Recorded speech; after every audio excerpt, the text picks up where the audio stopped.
انتهى الماتش 2-2 بالتعادل بعد ما احرز تريزيجيه هدف التعادل في بداية الشوط الثاني، وفي الوقت بدل الضايع احرز مصطفى محمد هدف الفوز عشان تبقى النتيجة 2-1 لمنتخب مصر، وفرح كل المصريين. وبعدها بدقيقة واحدة يسجل كاب فيردي او الرأس الاخضر هدف التعادل. خلى الناس بصراحة بقت مزمبليط على الاخر، بس الحمد لله يعني بفضل من عند ربنا اتعادل منتخب غانا مع موزمبيق 2-2، والتعادل هو اللي أهل مصر لتاني المجموعة. يعني لو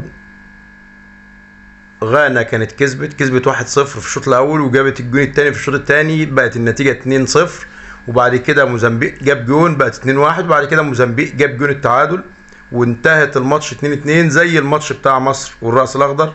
والتعادل هو اللي ساعد مصر في التأهل. هي دي بقى المشكلة اللي هنفضل نعاني منها إلى يوم الدين. دايما نبقى احنا قاعدين حاطين ايدنا على قلبنا نستنى الفريق التاني او المنتخب التاني نشوف النتيجة بتاعته عشان كنا احنا هنتأهل ولا لا، او كنا هنصعد ولا لا. ما بنلعبش بمجهودنا، ما اعرفش ليه. ماتش يعني بصراحة كان يعني بص هو فوق الزبالة بشوية. منتخب مصر عمل كل حاجة وكان بيضغط وكان بيعمل كل اللي نفسه فيه، بس فين اللي يخلص؟ مصطفى فتحي ضيع بدل الهجمة 5-6 هجمات، مرموش ضيع بدل الهجمة 5-6 هجمات، امام نفسه اللي كان مبدع في ماتش النهاردة ضيع بدل الهجمة 5-6 هجمات. وقبل ده كله مين موزمبيق اللي احنا اتزنبقنا معاها دي ونتعادل معاها؟ 3 ماتشات ب3 تعادلات. ازاي منتخب مصر يبقى كده؟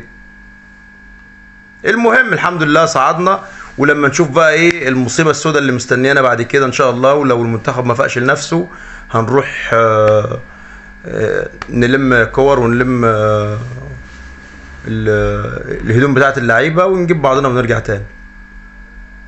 فربنا ينفخ في صورة روي فيتوريا اللي هو بيفكرني بالكلب روي اللي كان في فيلم الشموع السوداء مع النجم صالح سليم. ويا ريت اللي ما اشتركش في القناه يشترك ويفعل زر الجرس عشان يوصله كل جديد. والسلام عليكم ورحمه الله وبركاته. انا لازم انام بدري عشان انا دمي محروق. السلام عليكم.